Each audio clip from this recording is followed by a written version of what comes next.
Hi guys, so it's been a long time. I haven't had an unboxing video for more than a year. I haven't bought any plants online. So finally, yeah, last week I saw a post from Cactus Shed and I checked their website and oh my god, all those plants, I just can't stop myself from buying, especially now that I really needed a stress reliever. And yeah, these plants will definitely gonna make me happy, especially now like what happened to our house. Look at that. And we just put the carpet new here. Okay, there's 23 plants in here and he said he added additional 3 because I bought quite a few. So before it ran out, guys, you have to check on their website and see what else they've got, because maybe many people already bought since they posted that on Facebook that they have plants for sale again. And I'll put the link down below and on the screen so you can check what else they have. Okay, so yeah, but before I open this, guys, I'll just give you an update of what happened now in our house, because the last video I uploaded, not the teddy bear cake that I made, the previous one about our house. So I just showed there what happened, like the plug that's been blown out. So that's what it is now. The electrician been here Monday and Tuesday.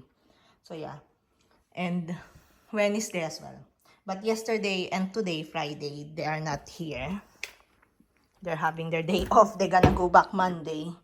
So this is what it looks like now. Look, guys, this is a new carpet. And look at it now. Okay? So what a mess. So yeah. It's so heartbreaking seeing this. Okay. Oh, nice weather as well. Oh, it's so nice. Okay, so I don't know what happened here. It's just a white wall before and now look at that. Oh my god.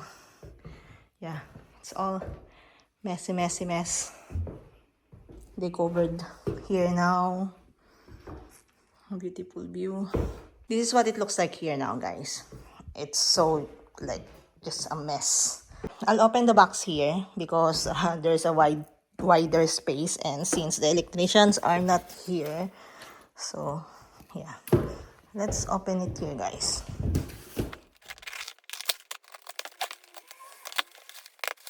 Okay, these are what I bought.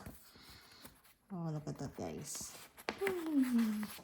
I bought 2 Mamilaria because mine before died. So I need 2 of that. And of course, this Pegasini, I need 2 of that as well. I want them all, but I don't have money anymore, so only that. Okay? So those are the 23 plants and times 3 freebies. That's nice. Okay, the ones that he gave, I don't have them yet. No, I have this gymno, but of course it's a different looking Carminantum. I think that's the one with red flower. I'm not sure. Okay. So, if you want to check their website, guys, thecactusshed.co.uk. Alright. They might still have a lot of nice plants because for sure people already been buying, and yeah, for sure they still have those. So, just check out their website, guys. Okay.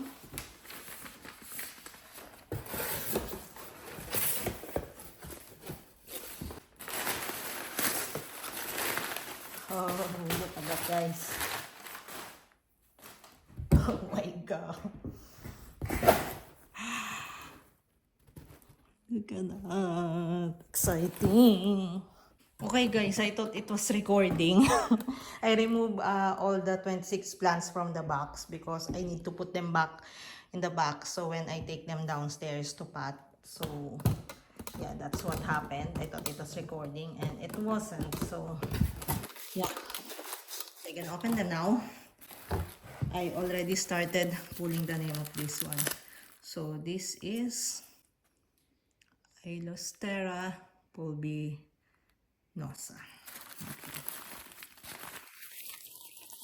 Ah, it's in a brown bag. Ooh. My god, it's pretty. Hey guys. Look. With flower buds. Look at that. Flower buds. See? Lovely. Okay. One down.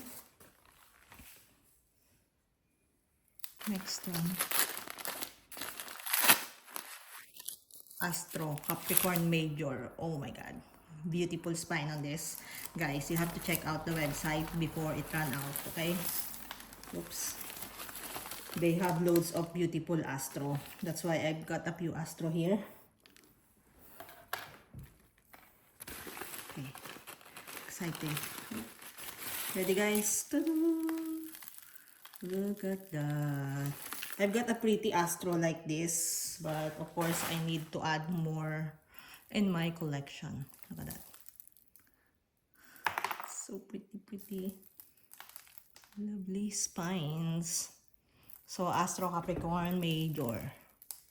Okay, put it there. Stenocactus. Oh, another beautiful spines, guys.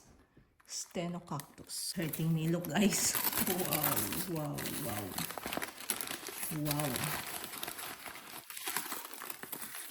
Look at that. I have two Stenocactus, but they don't look like this. Look, guys. How pretty. Okay. Oh, I'm in love. So pretty. Okay. Astro Senile Aureum. I don't know how to pronounce, but yeah, that's it. Okay, so of course I bought this because of the spines. I bought them, guys, because of the spines, because that's how I love them. Spines and flowers, okay? So Astro flowers easily, so I need to add them in my collection, and they have beautiful spines as well. So guys, you have to add this as well in your collection. Look, messy hair, don't care. Okay, you better add this in your collection, guys. Easy to flower and it's so pretty. Just read, guys. Okay. Ow. Look, flower bud. But maybe it won't open anymore because it looks like dried flower. I wasn't able to, it arrived Wednesday, but I was at work. And then Thursday, yesterday, we were busy. So I really didn't have a chance. So only now Friday, I can open. Oh, maybe it's gonna open soon, but yeah, it's, I don't know if that flower gonna open still, but yeah, I don't know if I gonna see it as well because yeah, tomorrow I'm working and next day, so no chance now. Next year then. Ooh, another of the same type, Echinocereus. Okay.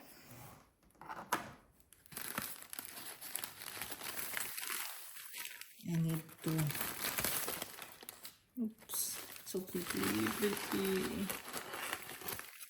Tada! Ah, flower bud as well, but like the other one, I don't know. I hope it will still be okay and I might be able to see this on Monday. I hope. It's pretty, guys. Look. Oh my god. So we have 6 now. 20 to go. Oops. Coripanta. Lovely. Of course, spiky. That's what we want. This one, it doesn't have a long spines, but it got a very pretty spines. See, guys? Pretty Coripanta. It's so pretty. Okay, that here. Echino again. Oh, why all this Echino have flower buds and about to open? It's so pretty. Okay, guys, I'm gonna put this there by the sun because it's sunny in the window. So I'll put this there and we'll see. Maybe at the end of this video, we'll see this open. Okay, I'll just put it there. Okay, Lobibia. Flower buds, guys. Oh, it's so pretty. Flower buds. Oh my god, nice. Okay, another Lobibia. Pretty spines, guys.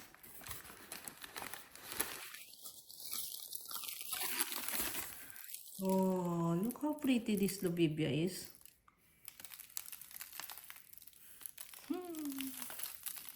Lovely, lovely. Lobibia, okay? Okay, Astro. Capricorn. There. The Astro spines is okay. They're not deadly. They're soft.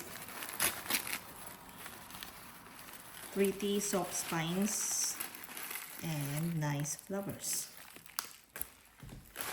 Ah, look. Lovely. Long spines there. Okay, Astro again. Astro Capricorn, guys, they're so pretty. That's why I've got loads of these, okay?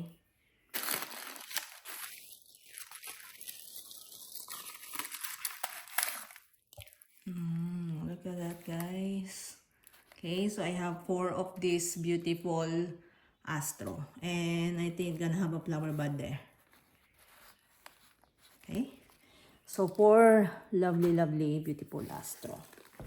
Okay, another Coripanta, guys. Second one. Okay. Lovely, guys. Look. Beautiful, tiny, and beautiful spines there. Okay. Next, Gymno. Oh, this is the free one. Okay, the free Gymno. Oh, lovely. Oh, I'm excited for this to flower. Pretty spines. Okay, thank you so much for this freebie. Gymno Spegacini. Ah, yeah. 2 of them here. That's why there's 2 names here. See, guys, exciting, exciting, exciting. My favorite Gymno.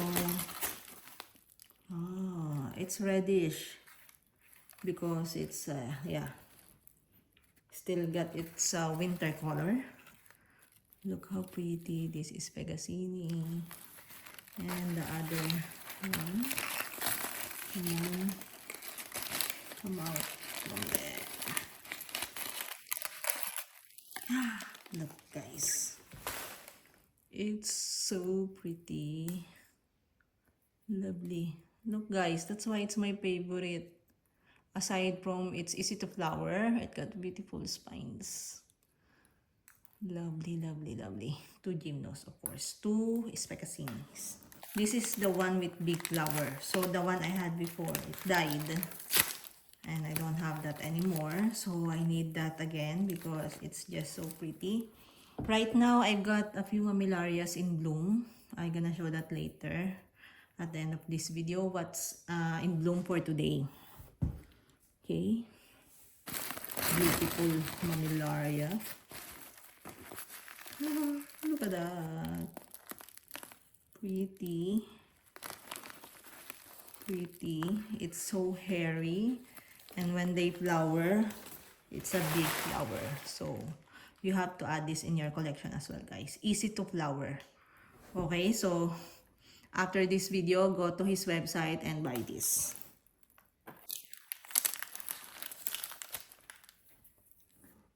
Okay, next, guys. The Bibia. Ooh, oh, there's flower buds. And yeah, that flower dead now. You won't see that anymore. But yeah, there's a lot of pops on here as well. So it's so exciting to see next year. Pretty, pretty. Mamillaria glassy. I've got this already, but I want more, of course.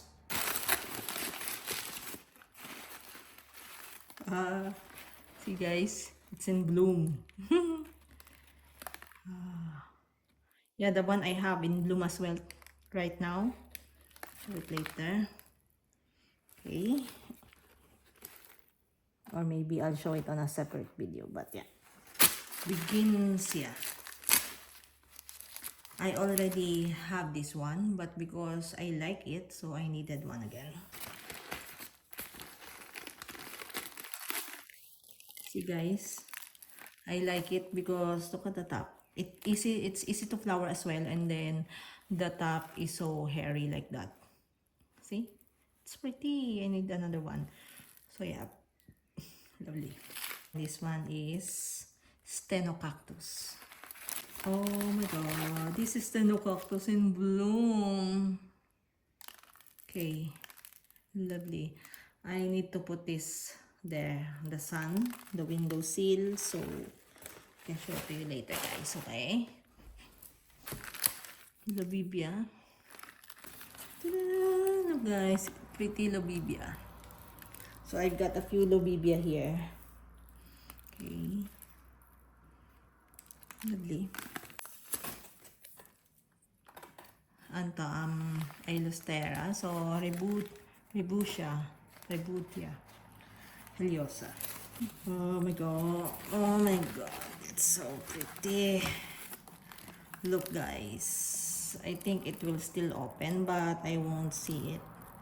I always have this before guys, but it always die. So, I think this is the last Heliosa that I gonna buy. If this die again, oh my god. I don't want anymore because they always die. Okay. Turbini Carpus.